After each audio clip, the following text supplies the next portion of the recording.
Hello everyone and welcome! Today's video spawns from a question I recently received here on the channel, and I think it's a really good one. It actually made me think more about not only the history of plastic models, but why in some instances, one scale might make more sense than the other. The comment is in regards to 1/24th versus 1/25th scale plastic model kits, specifically which size has the most options and diversity, and which scale would I recommend. Now I think this is a really good question, and huge thanks to the commenter here by the way. I know I provided an answer below your comment, but I thought maybe it would be an interesting topic to talk about in this video. Now when it comes to the sheer quantity of plastic model kits available, 1/24th does seem to be the more popular scale, at least when we look at the global availability of plastic model kits, including manufacturers from North America, Europe, and Asia.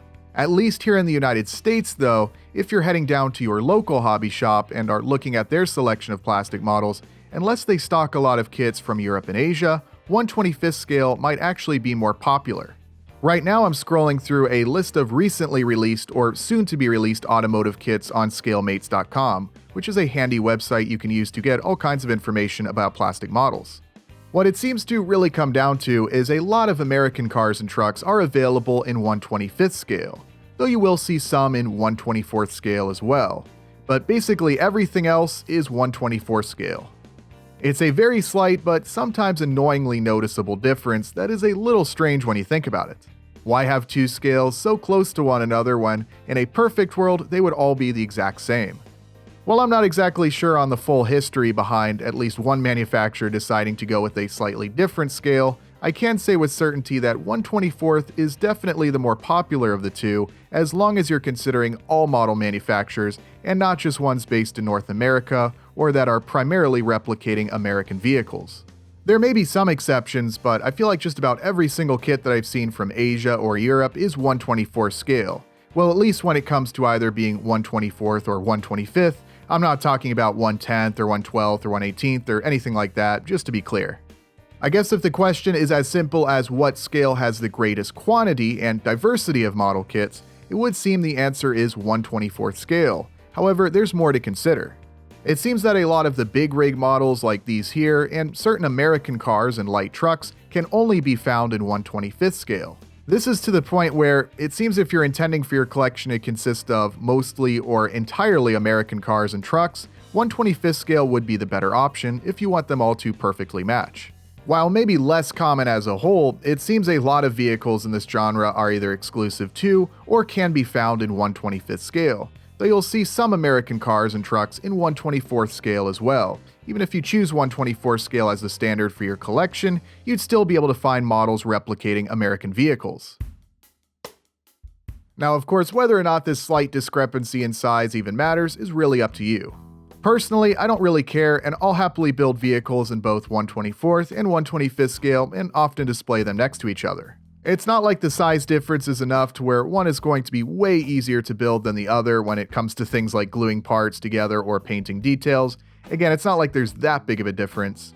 If you want to nitpick or have a really keen eye for detail, especially if you're very familiar with some of the full-size counterparts, you can sometimes identify that some of these cars don't look quite right when parked next to each other, but it is what it is.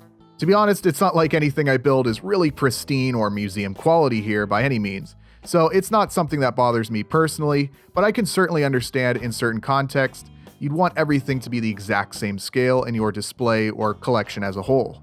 I think it's also worth pointing out that a lot of what's done on this channel combines both the model building world and the RC world.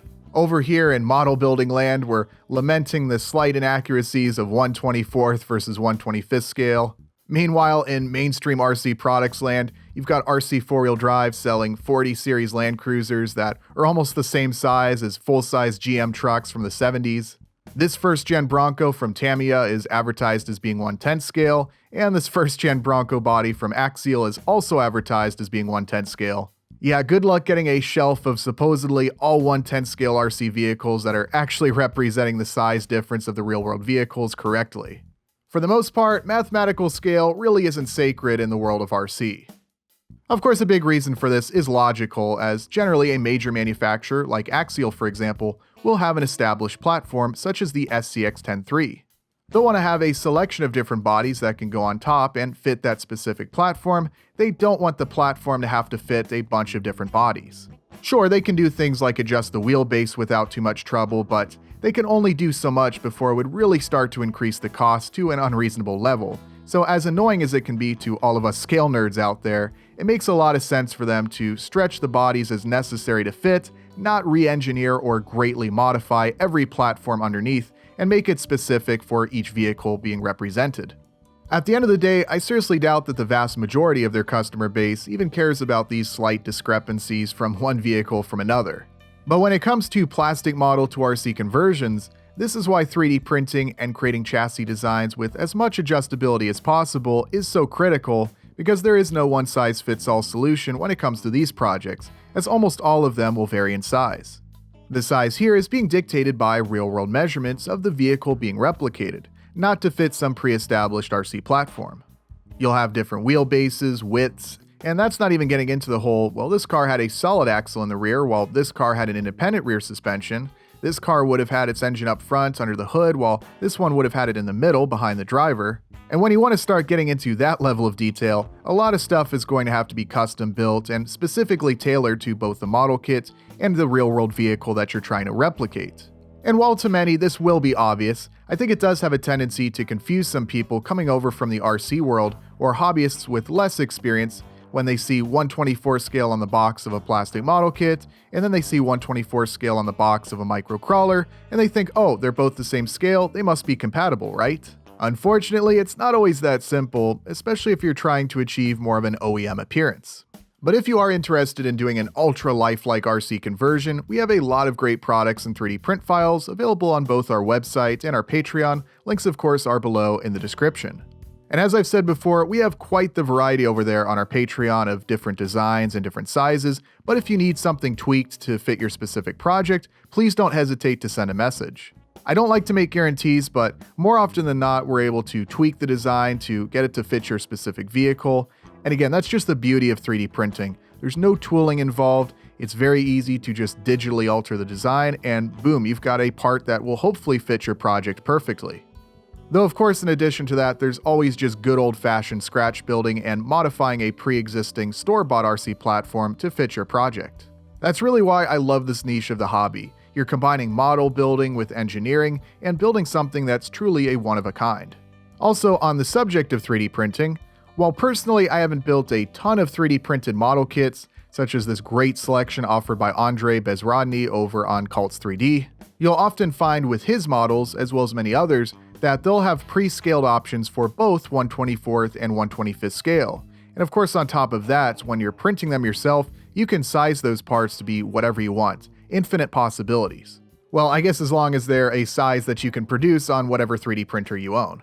But yeah, while personally I really like the convenience and detail offered by the store-bought model kits, that is definitely one area where 3D printing these models has the benefit of allowing them to be produced in any size.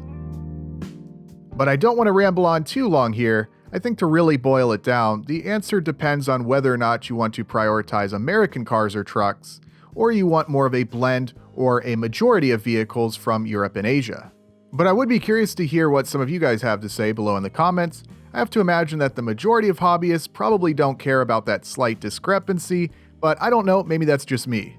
Also, if you want to dive a bit deeper into the subject, I'm going to link a great video from the Lucas C channel here on YouTube down below in the description. A fantastic channel to follow if you're into plastic model cars, and he does a much deeper dive into this subject, showing some kits replicating the same or similar vehicles in both 1/24th and 1/25th scale, so you can see the size difference. I highly recommend checking out that video, but as always, thank you all very much for watching. I hope you found today's video at least somewhat interesting and informative, and I will see you next time.